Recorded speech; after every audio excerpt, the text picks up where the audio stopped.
கூடி இந்த ஆராதனை செய்தியிலே தேவன் நம்மோடு கூட இடைபடும்படியாக அவருடைய வார்த்தைகளின்படி நாம் அவருக்கு ஸ்தோத்திரங்களை ஏறெடுக்கும்படியாக உதடுகளின் கனியாகிய ஸ்தோத்திர பலியை எப்பொழுதும் தேவனுக்கு ஏறெடுக்க கடமைப்பட்டிருக்கிறோம். கர்த்தராகிய இயேசு கிறிஸ்துவின் மூலமாக நமக்கு மிக மேன்மையான அதிக நன்மைகளை தேவன் நமக்கு அருளி இருக்கிறார். அதை வேதத்தின்படி நாம் உணர்ந்து அவர் மீது விசுவாசம் உள்ளவர்களாய் அவரையே நாம் துதித்து அவரையே மேன்மைப்படுத்தி அவருக்கு நன்றி செலுத்தும்படியாக கர்த்தர் நம்முடைய இருதயத்தை அதிகமாய் திறக்கும்படியாய் ஜெபிப்போம்.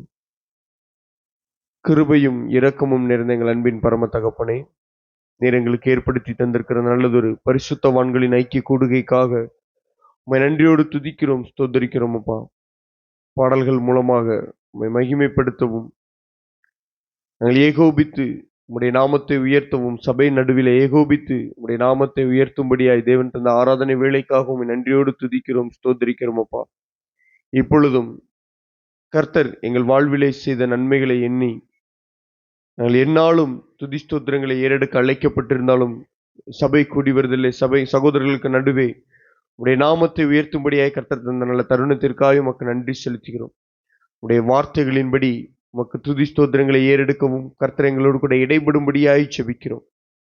பேசுகிற அடிய நிமித்தத்தை ஆவியானவர் தாமே முற்றிலுமாய் வெளிப்படும்படியாய் கெஞ்சி மன்றாடுகிறோம்.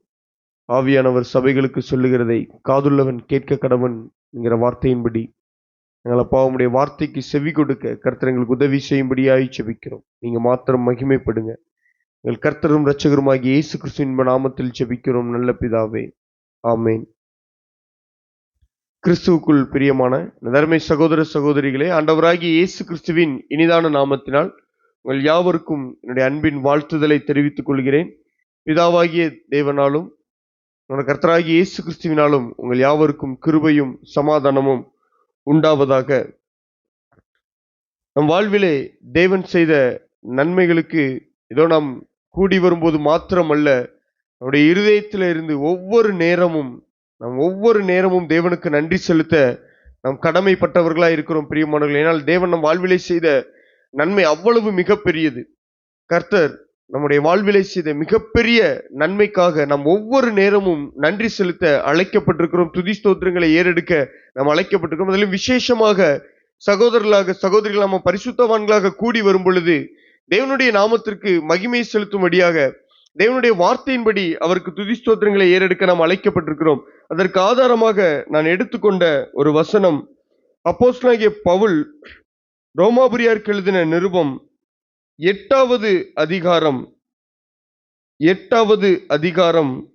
29 மற்றும் 30 இந்த வசனங்களை அடிப்படையாக கொண்டு நம் தேவனுக்கு துதி ஸ்தோத்திரங்களை ஏறெடுக்க போகிறோம். பிரியமானவர்களே, நம் வாழ்விலே முன் நாட்களிலே இயேசுவை அறிந்து கொள்வதற்கு முன்பாக கர்த்தராகிய இயேசு கிறிஸ்துவானவர் நமக்கு விலையேற பெற்ற ஒரு மீட்பை அருளி இருக்கிறார் என்பதை நாம் அறிந்து கொள்வதற்கு முன்பாக இந்த உலகத்தின் வழிபாடுகளுக்கும் தேவ இரட்சகர்களாய் இருந்தவர்களுக்கு பின்பாகவும் நாம் ஒரு நோக்கம் இல்லாமல், வாழ்விலே எந்த ஒரு நோக்கமும் இல்லாமல், ஏதோ மனம் போன போக்கிலே மனதும் மாம்சமும் விரும்பினபடி பாதாளத்திற்கு நேராக போய்கொண்டிருந்ததை தான் நம்முடைய வாழ்க்கை நமக்கு சுட்டி காட்டுகிறது. நம்முடைய வாழ்க்கையை பின்னாக நாம் நோக்கி பார்ப்போமேயானால் அது பாதாளத்திற்கு நேரான வாழ்க்கை தான். அது நரக ஆக்கினைக்கு ஏதுவான வாழ்க்கையாக தான் இருந்தது. ஏனெனில் எந்த ஒரு நோக்கமும் இல்லாமல் தான் நாம் வாழ்ந்து கொண்டிருந்தோம். பிரியமானவர்களே, அப்படிப்பட்ட ஒரு வாழ்க்கையிலே இந்த உலகத்தின் வழிபாடுகளுக்கு அடிமைப்பட்டவர்களாய் இருந்த நமக்கு கர்த்தராகிய இயேசு கிறிஸ்துவானவர் ஒரு விலையேற பெற்ற மீட்பை அருளி இருக்கிறார் என்பதை தேவன் நமக்கு சுவிசேஷமாய் அவர்களுடைய ஊழியர்களை கொண்டு சுவிசேஷமாய் அறிவித்த நம்முடைய இருதயத்தை திறந்த பொழுது நமக்கு ஒரு பாதை தெரிந்தது. அதுதான் சிலுவை பாதை. இதை நோக்கிதான் நான் நடக்க வேண்டும், எனக்கு இப்படிப்பட்ட அழைப்பிலே தான் நான் அழைக்கப்பட்டிருக்கிறேன் என்பதை உணர்ந்தவர்களாய் அதை நோக்கி நாம் நடக்கதான் நாம் அழைக்கப்பட்டிருக்கிறோம். பிரியமானவர்களே, ஒருவேளை நாம் ஆராதனை வேளையிலே தியானித்தது போல ஆபிரகாமுக்கு ஒரு நோக்கம் இருந்தது, ஆபிரகாமுக்கு ஒரு அழைப்பு கொடுக்கப்பட்டிருந்தது. அவன் தான் இருந்த உலகத்தின் பிடியிலிருந்து விடுவிக்கப்பட்டு அவனுக்கு வாக்குத்தத்தம் பண்ணப்பட்ட கானான் தேசத்தை நோக்கி செல்லும்படியான ஒரு அழைப்பு அது ஆபிரகாமுக்கு கொடுக்கப்பட்டிருந்த. நாம் நாம் பழைய ஏற்பாட்டு பரிசுத்தவான்கள் எல்லாரையும் பார்க்கும் பொழுது நிழலாட்டமாக அவருடைய அழைப்பு எல்லாமே அது கானானை நோக்கிதான் இருக்கும். எகிப்தில் அடிமைப்பட்டிருந்த இஸ்ரவேல் ஜனங்களுக்கும் தேவன் கானானை தான் வாக்கு பண்ணியிருந்தார். பாபிலோனிலே சிறைப்பட்டிருந்த அந்த எருசலேம் குமாரத்தி கூட தன்னை விடுவித்துக் கொண்டு தான் அழைக்கப்பட்ட நிலைமைக்கு, அதாவது எருசலேமிலே வர வேண்டும் என்பதுதான் தேவனுடைய மேலான நோக்கமாய் இருந்தது.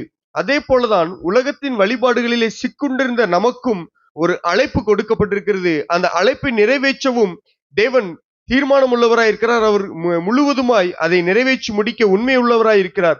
அந்த அழைப்பு எப்படிப்பட்ட அழைப்பு என்பதை தான் இந்த ரோமருக்கு எழுதின நிருபம் 8வது அதிகாரம் 29 மற்றும் 30வது வசனங்களிலிருந்து நாம் சுருக்கமாய் தியானித்து நாம் தேவனுக்கு துதி ஸ்தோத்திரங்களை ஏறெடுக்கலாம். நான் உங்களுக்காக வாசிக்கிறேன். அநேக நேரங்களில் 28வது வசனத்தை நாம் பார்க்கிறது உண்டு. அன்றியும் அவருடைய தீர்மானத்தின்படி அழைக்கப்பட்டவர்களாய் தேவனிடத்தில் அன்பு கூறுபவர்களுக்கு சகலமும் நன்மைக்கு எதுவாக நடக்கிறது என்று அறிந்திருக்கிறோம், அதையும் பார்த்திருக்கிறோம். 32வது வசனத்தையும் அதிகமாய் நாம் நோக்கி பார்ப்பதுண்டு. தம்முடைய சொந்த குமாரன் என்றும் பாராமல் நம் எல்லாருக்காகவும் அவரையே ஒப்பு கொடுத்தவர் அவரோடு கூட எல்லாவற்றையும் நமக்கு இருப்பது எப்படி என்று இந்த 2 வசனங்களை அதிகமாய் பார்த்திருக்கிறோம். ஆனால் இந்த காரியங்கள் எதற்காக நமக்கு அளிக்கப்பட்டிருக்கிறது என்பதை தான் அந்த 29வது வசனத்துல நாம் அதிகமாய் பார்க்க முடியும். தம்முடைய குமாரன் அநேக சகோதரர்களுக்குள்ளே முதற் பேரானவராய் இருக்கும் பொருட்டு தேவன் எவர்களை முன்னறிந்தாரோ அவர்களை முன்குறித்திருக்கிறார் என்று சொல்லப்படாமல் அவர்களை தமது குமாரனுடைய சாயலுக்கு ஒப்பாயிருப்பதற்கு முன்குறித்திருக்கிறார். அப்ப நாம் எதற்காக முன்குறிக்கப்பட்டோம் என்றால் தம்முடைய குமாரனுடைய சாயலுக்கு ஒப்பாகும்படி.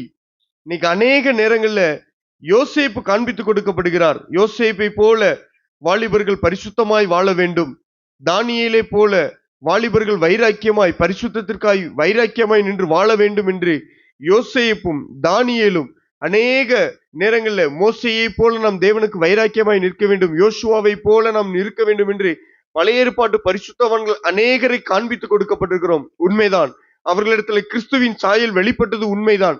ஆனா நாம் யாருடைய சாயலுக்கு ஒப்பாகும்படி நம்மை தேவன் முன்குறித்திருக்கிறார் என்றால் கர்த்தராகி இயேசு கிறிஸ்துவானவர் தம்முடைய குமாரனுடைய சாயலுக்கு ஒப்பாகும்படி நம்மை முன்குறித்திருக்கிறார்.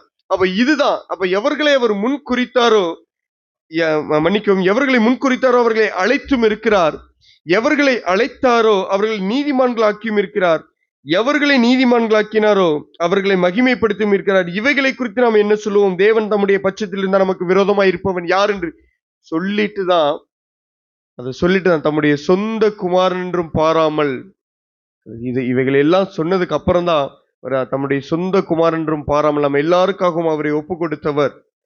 அவரோடு கூட மற்ற எல்லாவற்றையும் நமக்கு அருளாதிருப்பது எப்படி அப்படின்னா, நாம் அழைக்கப்பட்ட அழைப்பை யோசித்து பாருங்கள் பிரியமானவர்களே. நாம் தேவகுமாரனுடைய சாயலுக்கு ஒப்பாகும்படியாக அவருடைய சாயலை தரித்து கொண்டவர்கள். அதனாலதான் எபேசியருக்கு எழுதின நிருபம் நான் 3வது அதிகாரம் என்று நினைக்கிறேன், நான் அதை கூட காண்பித்து கொடுத்து நான் முடிக்க விரும்புகிறேன். எபேசியருக்கு எழுதின நிருபம் மன்னிக்கவும் கலாத்தியர், நான் தவறாக சொல்லிவிட்டேன், மன்னித்துக் கொள்ளுங்கள். கலாத்தியருக்கு எழுதின நிருபம் 3வது அதிகாரம் 27வது வசனத்துல நாம் பார்க்கும் பொழுது, ஏனெனில் உங்களில் கிறிஸ்துவுக்குள்ளாக ஞானஸ்நானம் பெற்றவர்கள் எத்தனை பேரோ அத்தனை பேரும் கிறிஸ்துவை தரித்து கொண்டீர்களே. அப்ப ஞானஸ்நானம் கூட நாம் எதற்கு அடையாளம்? நம்முடைய மனம் திரும்புதல், ஞானஸ்நானம் எல்லாமே எதற்கு அடையாளமாக இருக்கிறது என்றால் நாம் கிறிஸ்துவை தரித்து கொண்டிருக்கிறோம், அவருடைய சாயலுக்கு நாம் ஒப்பாக மாறி இருக்கிறோம்.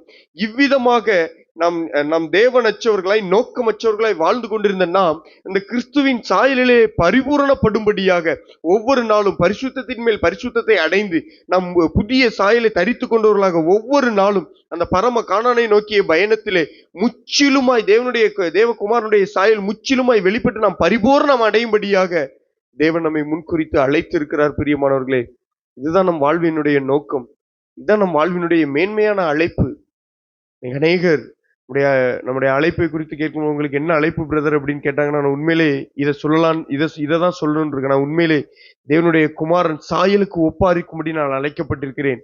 அவருடைய சாயலை தரித்து கொண்டவனாய் அவர் எவ்விதமாய் இந்த வாழ்ந்தாரோ அவர் நடந்தபடியே நானும் நடக்க அழைக்கப்பட்டிருக்கிறேன். அததான் யோவான் எழுதின 1வது நிருபம் முதலாவது நிருபம் 2வது அதிகாரத்தை கூட நாம் பார்க்கும் பொழுது, அவரில் நிலைத்திருக்கிறவன் என்று சொல்லுகிறவன் எவனும் அவர் நடந்தபடியே தானும் நடக்க வேண்டும் என்று அவர் அதை கட்டளையாகவே கொடுக்கிறார். அப்போ நாம் எதற்காக அழைக்கப்பட்டிருக்கிறோம், எதற்காக தேவன் நம்மை முன்குறித்திருக்கிறார் என்றால், குமாரனுடைய சாயலுக்கு ஒப்பாகும்படி அந்த பூமியில வாழும் பொழுதே நம்மை காண்கிறவர்கள் நம்மிலே இயேசுவை காண வேண்டும்.